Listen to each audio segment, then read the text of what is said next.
राधे राधे दोस्तों, आप सभी का मेरे चैनल श्री राधा भक्ति में स्वागत है। आइए सुनते हैं अनंत चतुर्दशी व्रत कथा। इस कथा का पाठ जो कोई भी करता है या सुनता है उस पे हमेशा माँ लक्ष्मी की कृपा बनी रहती है। श्री कृष्ण जी की आज्ञा से पांचों पांडवों ने इस व्रत का पालन किया था, अर्थात महाभारत के युद्ध में उन्हें विजय प्राप्त हुई थी। अनंत चतुर्दशी का पर्व हर साल भाद्रपद के शुक्ल पक्ष की चतुर्दशी तिथि को मनाया जाता है। इस दिन भगवान विष्णु की पूजा की जाती है। हिंदू धर्म में इस त्योहार को बहुत ही विशेष महत्व दिया गया है। इस दिन कई लोग गणेश विसर्जन भी करते हैं। अनंत चतुर्दशी पर भगवान विष्णु को 14 गांठ वाले अनंत डोर अर्पित करने की परंपरा है। यह जानिए अनंत चतुर्दशी की व्रत कथा। अनंत चतुर्दशी की व्रत कथा कुछ इस प्रकार है। पुराने समय में सुमत नाम के एक ऋषि हुआ करते थे। उनकी पत्नी का नाम दीक्षा था। उनकी एक बेटी थी जिसका नाम सुशीला था। वह थोड़ी बड़ी हुई तो उसकी माँ का स्वर्गवास हो गया। अब ऋषि को बच्ची के लालन पालन की चिंता होने लगी तो उन्होंने दूसरा विवाह करने का निर्णय लिया। उनकी दूसरी पत्नी और सुशीला की सौतेली माँ का नाम कर्कसा था। वह अपने नाम की तरह ही स्वभाव से भी कर्कश थी।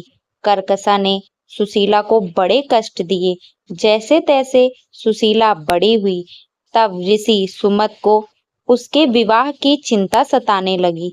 काफी प्रयासों के बाद कौंडिन्य ऋषि से सुशीला का विवाह संपन्न हुआ, लेकिन यहाँ भी सुशीला को दरिद्रता का ही सामना करना पड़ा।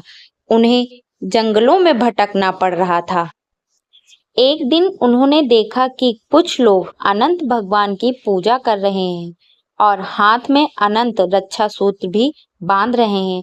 सुशीला ने उनसे अनंत भगवान की उपासना के व्रत के महत्व को जानकर पूजा का विधि विधान पूछा और उसका पालन करते हुए अनंत रक्षा सूत्र अपनी कलाई पर भी बांध लिया।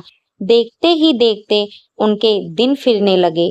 कौंडिन्य ऋषि में अहंकार आ गया कि यह सब उन्होंने अपनी मेहनत से निर्मित किया है। एक साल बाद फिर अनंत चतुर्दशी आई। सुशीला अनंत भगवान का शुक्रिया कर उनकी पूजा कर आराधना अनंत रक्षा सूत्र को बांधकर घर लौटी तो कौंडिन्य को उनके हाथ में बंधा वह अनंत धागा दिखाई दिया और उसके बारे में पूछा। सुशीला ने खुशी खुशी बताया कि अनंत भगवान की आराधना कर या रक्षा सूत्र बंधवाया है। इसके बाद ही हमारे दिन अच्छे आए हैं। इस पर कौंडिन्य खुद को अपमानित महसूस किया और सोचने लगे कि उनकी मेहनत का श्रेय सुशीला अपनी पूजा को दे रही है। उन्होंने उस धागे को उतरवा दिया।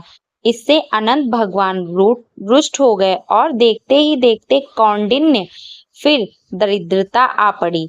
तब एक विद्वान ऋषि ने उन्हें उनके किए का एहसास करवाया और कौंडिन्य को अपने कृत्य का पश्चाताप करने की कही। लगातार 14 वर्षों तक उन्होंने अनंत चतुर्दशी का उपवास रखा। उसके पश्चात भगवान श्री हरि प्रसन्न हुए और कौंडिन्य व सुशीला फिर से सुखपूर्वक रहने लगी। मान्यता यह है कि पांडवों ने भी अपने कष्ट के दिनों में अनंत चतुर्दशी के व्रत को किया था, जिसके पश्चात उन्होंने कौरवों पर विजय हासिल की। यही नहीं, सत्यवादी राजा हरिश्चंद्र के दिन भी। अगर आप सभी को ये वीडियो अच्छा लगा हो तो मेरे इस चैनल को लाइक, सब्सक्राइब और शेयर जरूर करें। राधे राधे दोस्तों।